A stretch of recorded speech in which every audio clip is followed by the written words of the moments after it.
Всем привет, это канал Эффект Призм. Недавно один из подписчиков прислал мне видео, в котором присутствует достаточно сильная тряска камеры, и попросил показать, как можно в DaVinci стабилизировать такое видео. Ну что же, показываю.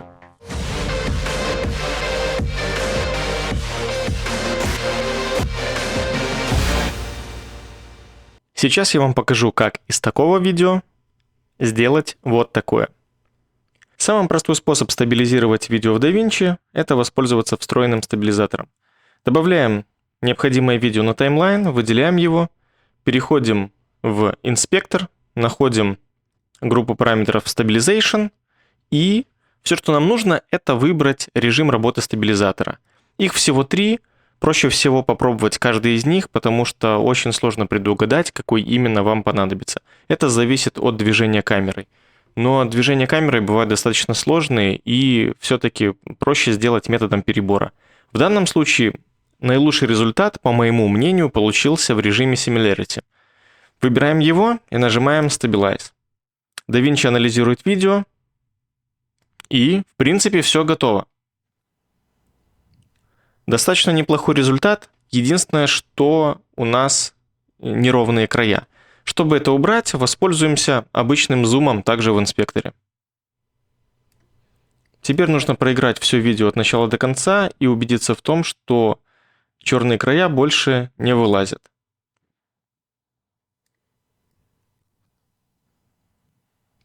Это был первый способ.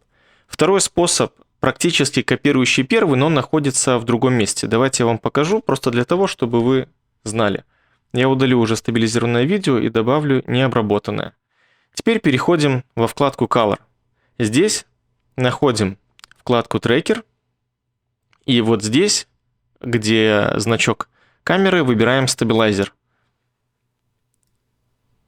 Вот, собственно, здесь и находится копия того же самого стабилизатора.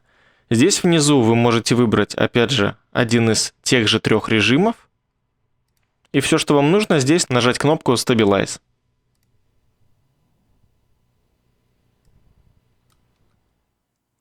И мы получаем точно такой же результат.